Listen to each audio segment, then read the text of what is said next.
आपका हार्दिक रूप से अभिनंदन करता हूं अपने CIV मेड सिंपल के चैनल में। तो दोस्तों आज मैं आप लोगों के साथ डिस्कस करने वाला हूं CIV EVM के हमारे मॉड्यूल C का एक इम्पॉर्टेंट टॉपिक है दोस्तों, जो कि है वर्किंग कैपिटल फाइनेंस। तो फ्रेंड्स ये एक न्यूमेरिकल बेस्ड टॉपिक है। तो हम लोग आज देखेंगे कि कैसे क्या क्या कंसेप्ट है इस टॉपिक में और किस तरह के न्यूमेरिकल पूछे जाते हैं। A to Z मैं सभी के सभी इंपॉर्टेंट कॉन्सेप्ट को आपको क्लियर करूँगा। बस आप अगले 15-20 मिनट तक बने रहें मेरे साथ। तो चलिए दोस्तों शुरुआत करते हैं अपने इस लेसन को। सबसे पहले समझते हैं वर्किंग कैपिटल का मीनिंग क्या होता है।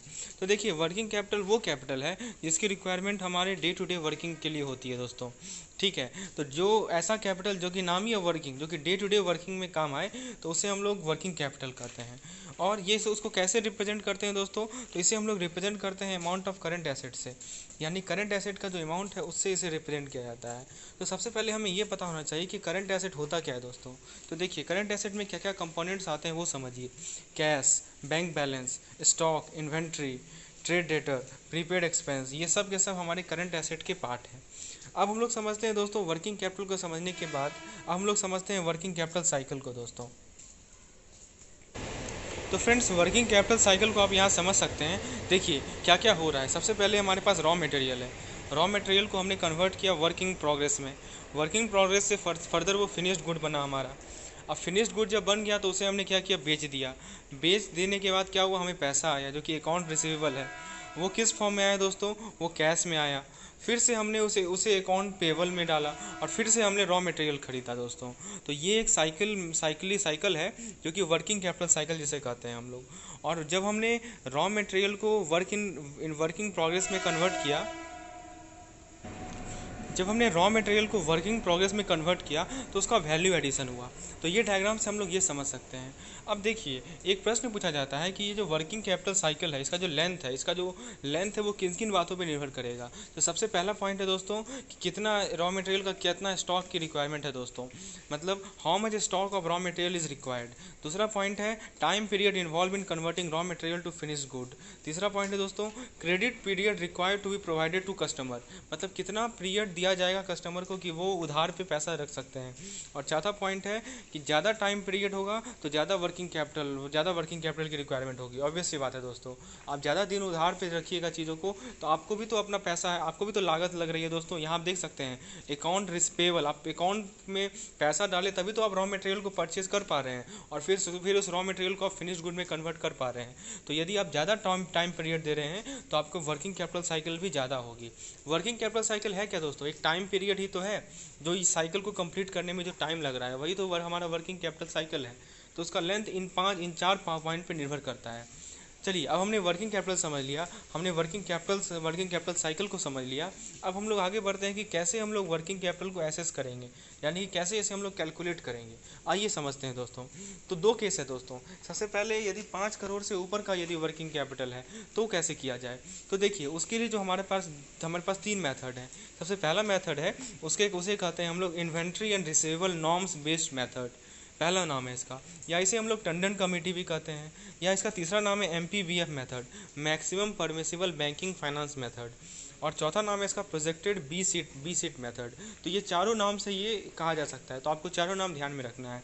दूसरा जो मेथड है हमारा वो है प्रोजेक्टेड टर्नओवर मेथड, या इसे हम लोग नायक कमेटी मेथड भी कहते हैं। या इसका तीसरा नाम है दोस्तों बेस्ड और प्रोजेक्टेड टर्नओवर मेथड। तो दोस्तों टर्नओवर का मतलब क्या होता है ये समझिए। टर्नओवर का मतलब होता है फ्यूचर सेल, यानी कि फ्यूचर में हमारी कितनी बिक्री होगी वो कहलाती है हमारी टर्नओवर। और तीसरा जो मेथड है हमारा वो है कैश बजट मेथड। तो फ्रेंड्स हम लोगों ने 3 मेथड देखा। यदि हमारा 5 करोड़ से ज़्यादा का टर्नओवर है, सेल है, तो हमें यदि वर्किंग कैपिटल को निकालना है तो उसके लिए हम लोग इन तीनों में से कोई भी एक मेथड को अप्लाई कर सकते हैं। आइए अब हम लोग बारी बारी से एक एक मेथड को समझते हैं। सबसे पहले स्टार्ट करते हैं दोस्तों होल्डिंग नॉर्म्स मेथड। तो देखते हैं कि होल्डिंग नॉर्म्स मेथड में हमारा जो वर्किंग कैपिटल उसका सोर्स क्या क्या है दोस्तों, आखिर कहाँ से हमारा वर्किंग कैपिटल जनरेट हो रहा है। तो देखिए यहाँ पे मैं समझाता हूँ। सबसे पहला जो सोर्स है वो है अपना सोर्स, मतलब अपना वर्किंग कैपिटल। देखिए अपने सोर्स को हम लोग कहते हैं नेट वर्किंग कैपिटल। इसका मतलब क्या होता है दोस्तों, इसको मैथमेटिकली समझिए। Surplus of long term fund और लॉन्ग टर्म यूजेज, दो चीज़ है, एक है लॉन्ग टर्म फंड और एक है लॉन्ग टर्म यूजेज। तो कितना लॉन्ग टर्म फंड ज़्यादा है हमारा, तो उसका जो डिफरेंस है लॉन्ग टर्म फंड और लॉन्ग टर्म यूजेज का, उसे ही हम लोग नेट वर्किंग कैपिटल कहते हैं। और इस नेट वर्किंग कैपिटल को हम लोग परसेंटेज ऑफ करंट एसेट के परसेंटेज के रूप में डिनोट करते हैं दोस्तों। तो हमारे पास नेट वर्किंग कैपिटल का दो फार्मूला है, आइए समझते हैं वो कौन कौन से फार्मूले हैं। सबसे पहला जो फार्मूला है नेट वर्किंग कैपिटल का, जो कि हमने ऊपर समझाया आपको, long term sources minus long term usages, ये समझ में आ गया होगा। दूसरा जो फॉर्मूला है हमारा current asset minus current liability. तो क्वेश्चन पे डिपेंड करता है कि आपको क्या डाटा दी गई है और अकॉर्डिंगली आप वैसे फॉर्मूले को अप्लाई करेंगे। तो यदि करंट एसेट और करंट लायबिलिटी दी गई है तो आप दूसरा फॉर्मूला, और यदि आपको लॉन्ग टर्म यूजेज और लॉन्ग टर्म सोर्स दिया गया है तो आप पहला फॉर्मूला यूज करेंगे। चलिए, ये तो था हमारा। देखिए हम लोग पढ़ क्या रहे हैं, हम लोग ये देख रहे हैं कि वर्किंग कैपिटल का सोर्स क्या क्या है। तो एक तो हमने देख लिया अपना खुद का सोर्स, जिसे हम लोग नेट वर्किंग कैपिटल कहते हैं। दूसरा सोर्स क्या है दोस्तों, दूसरा सोर्स है हमारा अदर करंट लायबिलिटीज़। जैसे देखिए सप्लायर्स क्रेडिट, जिसे हम लोग ट्रेड क्रेडिटर कहते हैं, या expense payable like salaries wages, तो ये सब हमारे दूसरे में आते हैं दोस्तों। तो ये हमारा दूसरा जो था उसमें हम लोग अदर करंट लायबिलिटी को इंक्लूड किए हैं। अब हम लोग सबसे पहला मेथड जो था हमारा MPBF मेथड, उसको समझते हैं। तो देखिए इसके अंदर तीन मेथड है, MPBF के अंदर तीन मेथड है। मतलब जिस तरह हम लोग अपने वर्किंग कैपिटल को देंगे, लैंडिंग, मेथड ऑफ लैंडिंग। तो मेथड 1 क्या है दोस्तों, मेथड 1 ये कहता है कि जो बोरोवर है उसे नेट वर्किंग कैपिटल जो है 25% ऑफ वर्किंग कैपिटल गैप लाना है। ठीक है, तो बोरोवर जो खरीदार है, जो पैसा उधार पे ले रहा है, ठीक है, उसे नेट वर्किंग कैपिटल कितना लाना है, वर्किंग कैपिटल गैप का 25% लाना है। अब दोस्तों एक नया टर्म आया वर्किंग कैपिटल गैप, ये क्या होता है इसे समझिए। वर्किंग कैपिटल गैप कुछ और नहीं है बल्कि current asset minus other current liabilities है दोस्तों। मतलब कि आप करंट एसेट और अदर करंट लायबिलिटी को सब्ट्रैक्ट कर दीजिए तो आपका वर्किंग कैपिटल गैप आएगा। दोस्तों अभी मैंने आपको समझाया था ये जो नेट वर्किंग कैपिटल क्या था, नेट वर्किंग कैपिटल था कि बोरोवर अपने तरफ से कितना दे रहा है दोस्तों। जैसा कि देखिए आप समझ सकते हैं, मैंने लिखा भी है कि ऑन सोर्सेज, मतलब अपना सोर्स क्या है। यदि मैं उधार लेने जा रहा हूँ, मैं बैंक से लोन लेने जा रहा हूँ, तो मेरा अपना कुछ तो होगा। तो अपना सोर्स जो है वो हमारा कहलाता है नेट वर्किंग कैपिटल। देखिए टर्मिनोलॉजी को समझना बहुत ज़रूरी है। आपको यदि नेट वर्किंग कैपिटल दे दिया, आप क्या समझेंगे इसे, इसका मतलब हुआ कि आपका अपना सोर्स क्या है। ठीक है, आप अपनी तरफ से कितना लगा रहे हैं दोस्तों, तो वो है हमारा नेट वर्किंग कैपिटल। और ये कैसे निकालते हैं, ये निकालते हैं हम लोग long term source minus long term use, या current asset minus current liability के डिफरेंस से। और दूसरा है हमारा अदर करंट लायबिलिटीज़। तो फ्रेंड्स अब मैं समझाता हूँ मेथड 1 को, मैं फिर से समझा रहा हूँ मेथड 1 को। मेथड 1 ये कहता है कि जो नेट वर्किंग कैपिटल है, net working capital should be expressed as 25% of working capital gap. और वर्किंग कैपिटल गैप क्या है दोस्तों, current asset minus other current liability. तो ये हमारा मेथड 1 है। मेथड 2 क्या कहता है कि जो नेट वर्किंग कैपिटल है वो 25% है, लेकिन किसका 25% है, करंट एसेट का 25% है। पहला वाला किसका था, पहला वाला था वर्किंग कैपिटल गैप का 25%, लेकिन दूसरा वाला जो है, दूसरे वाले मेथड में हम लोग 25% ही ले रहे हैं, लेकिन करंट एसेट का 25% ले रहे हैं। और दूसरी बात, जो करंट रेशियो है दोस्तों, करंट रेशियो क्या होता है आपको पता होगा, current asset by current liability, यानी कि करंट एसेट और करंट लायबिलिटी के रेशियो को हम लोग करंट रेशियो कहते हैं। तो मेथड 2 के अकॉर्डिंग करंट रेशियो का वैल्यू 1.83 होता है। चलिए ये दो मेथड हमने देख लिया। अब तीसरा मेथड को देखते हैं दोस्तों। तीसरा मेथड में कहता है कि बोरोवर को कोर करंट एसेट का 100% अपने तरफ से लाना होगा, मतलब पूरा का पूरा करंट एसेट अपने तरफ से लाना होगा। अब देखिए ये तो हमने तीनों मेथड देख लिया। जनरली मेथड 1 और मेथड 2 पे बेस्ड क्वेश्चन आपसे पूछे जाएंगे। अब प्रश्न उठता है कि कैसे हम लोग वर्किंग कैपिटल को कैलकुलेट करें। आइए मैं एक बेस्ट एग्जांपल से आपको समझाऊंगा, दोनों मेथड में कंपैरिजन भी आपको समझ में आ जाएगा, एक एक चीज़ क्लियर हो जाएगा। आइए समझते हैं। देखिए मैंने यहाँ पे एक टेबल बनाया है, इसके अंदर आपको दो कॉलम दिखेंगे। इसमें आपको पहला कॉलम है मेथड 1 और दूसरा कॉलम है मेथड 2 दिखाया गया है। तो देखिए दोस्तों इसमें कॉमन क्या है कि दोनों के दोनों केस में जो करंट एसेट है हमारा वो कितना है दोस्तों, वो 1000 है। पहले केस में भी 1000 है और दूसरे केस में भी 1000 है। दूसरी बात, अदर करंट लायबिलिटीज़ जो है हमारे पहले मेथड में या दूसरे मेथड में वो कितना है, वो 200 है। तो आप बताइए दोस्तों, करंट एसेट आपको पता है, अदर करंट लायबिलिटी आपको पता है, तो आप बता सकते हैं वर्किंग कैपिटल गैप कितना होगा। कैसे बताइएगा, दोनों को सब्ट्रैक्ट कर लीजिए, करंट एसेट में से अदर करंट लायबिलिटी को सब्ट्रैक्ट कीजिए तो आपको वर्किंग कैपिटल गैप मिल जाएगा। तो कैसे निकालेंगे आप इसे, 1000 माइनस 200 करेंगे तो 800 मिलेगा। दोनों के दोनों केस में जो वर्किंग कैपिटल गैप होगा वो सेम होगा, क्योंकि हमारा करंट एसेट भी सेम है और अदर करंट लायबिलिटी भी सेम है। मैंने यहाँ पे फॉर्मूला भी नीचे लिख दिया है। चलिए हमने वर्किंग कैपिटल गैप निकाल लिया। अब नेट वर्किंग कैपिटल क्या है दोस्तों। अब देखिए जैसे मैं नेट वर्किंग कैपिटल बोलता हूँ ना, तो ये समझिए मार्जिन। क्यों मार्जिन, मार्जिन वो पैसा होता है जो कि खरीदार को खुद के तरफ से देना होता है। मैंने तो पहले ही समझा दिया है दोस्तों। नेट वर्किंग कैपिटल क्या है? आपका अपना सोर्स, आपका अपना सोर्स का पैसा। तो net working capital as per method 1 क्या हमने पढ़ा था? 25% ऑफ वर्किंग कैपिटल गैप। तो वर्किंग कैपिटल गैप कितना है? 800 है। 800 का 25% हो जाएगा 200। तो 200 है हमारा net working capital requirement from as per method 1। अब बात करते हैं मेथड 2 को। तो मेथड 2 में क्या कहता है दोस्तों? वर्किंग कैपिटल गैप जो है वो भी 25% है, लेकिन 25% है करंट एसेट का। तो करंट एसेट कितना है दोस्तों? 1000 है। 1000 का 25% होगा 250, यानी कि नेट वर्किंग कैपिटल रिक्वायरमेंट जो मेथड 2 के अकॉर्डिंग होगा वो होगा 250। मतलब अपने तरफ से आपको 250 अमाउंट लगाना पड़ेगा, ये कहने का मतलब हुआ। चलिए, ये तो समझ में आ गया होगा आप लोगों को। अब क्या है दोस्तों? बैंकिंग फाइनेंस आता है, मतलब बैंक कितना फाइनेंस करेगी वो कैसे निकाला जाए। तो उसके लिए क्या करना है दोस्तों? टोटल वर्किंग कैपिटल गैप में से आप अपना जो कंट्रीब्यूशन है उसे घटा दीजिए। आपका कंट्रीब्यूशन क्या है? आपका कंट्रीब्यूशन है net working capital. So working capital gap minus net working capital will give you bank finance. So आप क्या कीजिए? मेथड 1 में 800 माइनस 200 यानी कि 600, और मेथड 2 में आप क्या कीजिए? 800 माइनस 250 यानी कि 550। तो ये एक केस में 600 बैंक फाइनेंस है और एक केस में 550 बैंक फाइनेंस है। उम्मीद है आपको दोनों मेथड का एकदम क्लैरिटी से समझ में आ गया होगा, डिफरेंस भी क्लियर हो गया होगा। चलिए, अब हम लोग अपने सेकंड मेथड पे आते हैं। मेरा टॉपिक क्या था? हम लोग वर्किंग कैपिटल को निकालना सीख रहे हैं। तो एक मेथड से तो हम लोगों ने सीख लिया। अब हम लोग दूसरे मेथड पे आते हैं जिसमें हम लोग टर्न ओवर मेथड कहते हैं या नायक कमेटी कहते हैं दोस्तों। ये भी मेथड एप्लीकेबल है अप टू 5 करोड़ वाले केस के लिए, ठीक है। तो दोस्तों, इस केस में डिफरेंस क्या है कि वर्किंग कैपिटल तो हम लोग कैलकुलेट करेंगे, लेकिन किसके रेफरेंस में? प्रोजेक्टेड सेल के रेफरेंस में। यानी कि क्या आप लोग क्या सेल, क्या टर्नओवर आप प्रोजेक्ट कर रहे हैं, आप अनुमान लगा रहे हैं अगले साल के लिए, उसके बेसिस पे दोस्तों। अब देखिए इसका फॉर्मूला क्या है। इसमें फॉर्मूला जो है, वर्किंग कैपिटल बोलिए या करंट एसेट बोलिए, वो कहा गया है 25% ऑफ प्रोजेक्टेड सेल।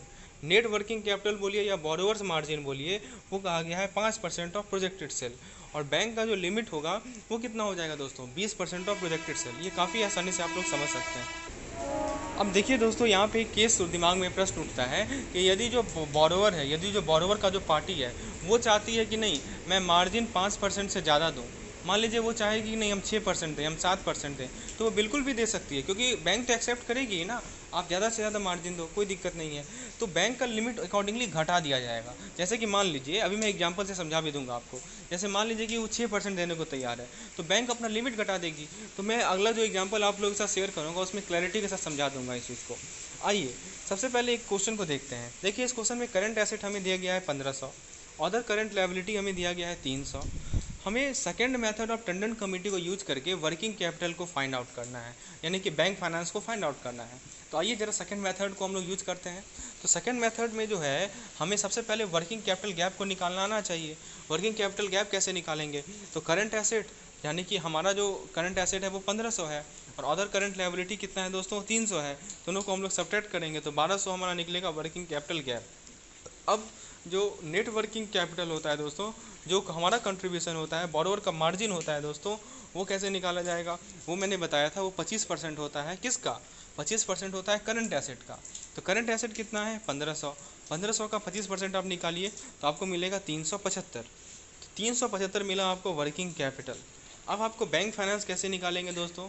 तो वर्किंग कैपिटल गैप में से working capital, net working capital को सब्ट्रैक्ट कर दीजिए, यानी कि 1200 माइनस 375, तो कितना मिल जाएगा आपको? 825। तो 825 है दोस्तों आपका बैंक फाइनेंस। समझ में आ गया होगा, काफ़ी आसान है समझना। अब हम लोग एक मेथड, एक एग्जांपल लेते हैं प्रोजेक्टेड टर्नओवर पे। जैसे मान लीजिए कि प्रोजेक्टेड सेल है 1000, ये रुपया भी हो सकता है, करोड़ में भी हो सकता है, कुछ भी हो सकता है। मान लीजिए 1000 है, तो बताइए बस और क्या चाहिए आपको? पहला चीज़ आपको वर्किंग कैपिटल निकालिएगा। तो वर्किंग कैपिटल कैसे निकालिएगा? अभी मैंने बताया था कि 25% लेना है अपने प्रोजेक्टेड सेल का। तो प्रोजेक्टेड सेल का 25% आप लोग नहीं लेंगे तो मिलेगा आपको कितना? 250। जैसा कि आप देख सकते हैं, मैंने यहाँ समझाया भी था कि वर्किंग कैपिटल या करंट एसेट जो होता है वो 25% ऑफ प्रोजेक्टेड सेल होता है। अब नेट वर्किंग कैपिटल बोलिए या बोरोवर मार्जिन बोलिए, वो कैसे निकालिएगा? तो वो आपको 5% लेना है। किसका 5% लेना है? 1000 का। तो 1000 का 5% कितना होगा? 50 रुपया। तो बैंक का लिमिट कितना होगा दोस्तों? बैंक कितनी पैसा देगी आपको? तो दोनों को सेपरेट भी कर दीजिए, 250 माइनस 50 यानी कि 200। या आप इनडायरेक्ट वे में 20% निकाल लीजिए 1000 का, तो वो भी आपको 200 ही देगा। तो ये तो ठीक था, ये तो समझ में आ गया। अभी मैंने आपको समझाया था कि यदि बोरोवर का मार्जिन ज़्यादा हो, बोरोवर को लेगा कि नहीं मैं ज़्यादा पैसा दूंगा, तो फिर कैसे आप एडजस्ट कीजिएगा वो समझिए आप। देखिए मान लीजिए कि बोरोवर का मार्जिन 6% है, 5% की जगह 6% है, तो आप बताइए दोस्तों बैंक लिमिट क्या होगा। सिंपल सी बात है, टोटल तो 25% ही है ना, उसमें 6% आप घटा दीजिए तो कितना मिलेगा आपको, 19 मिलेगा। अभी कितना था, अभी 20 था, तो 19% किसका, 19% 1000 का, यानी कि 190 करोड़ या 190 रुपया। तो देख सकते हैं आप कि बोरोवर मार्जिन यदि हमने बढ़ाया तो बैंक लिमिट ऑटोमेटिकली उतना घट जाएगा। तो ये आपस में रेसिप्रोकेशन वाला रिलेशन है दोस्तों। चलिए उम्मीद है कंसेप्ट क्लियर हो गया होगा कैश ये मेथड का, जो कि हम लोग नायक कमेटी मेथड बोलते हैं या प्रोजेक्टेड टर्नओवर मेथड बोलते हैं।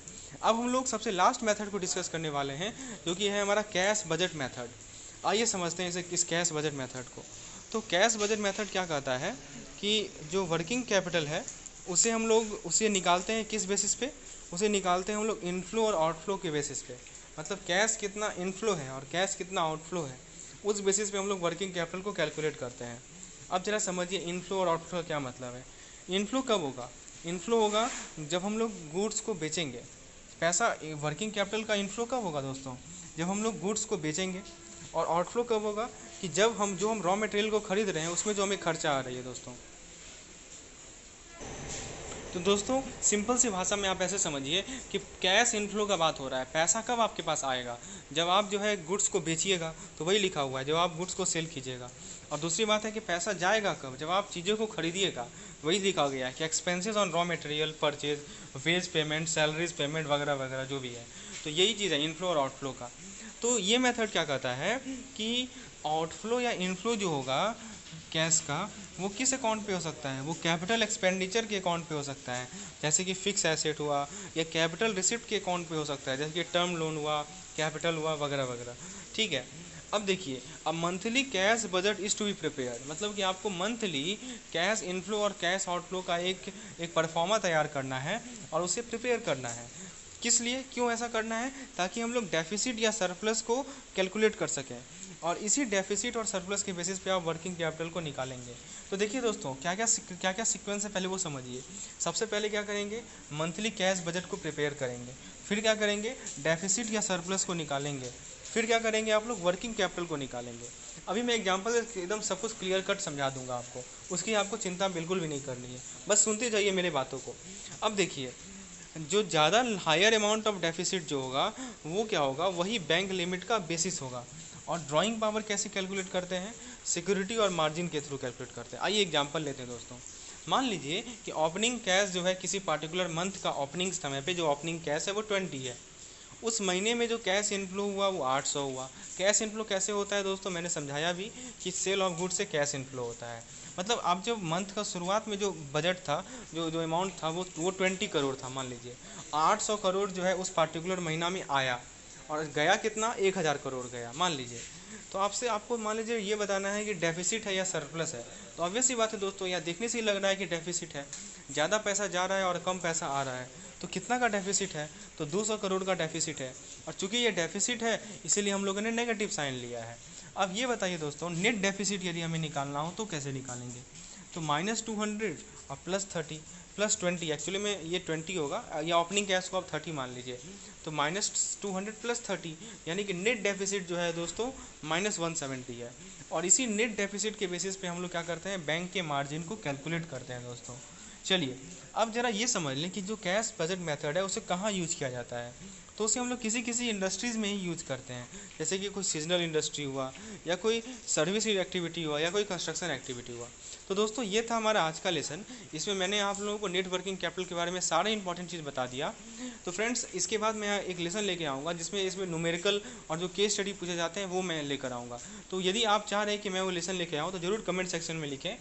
तो फ्रेंड्स यदि लेसन पसंद आया हो, यदि आपको चीज़ें क्लियर हो रही हों, तो लाइक ज़रूर करें, चैनल को सब्सक्राइब करें और भी लोगों के साथ इसे शेयर करें। धन्यवाद।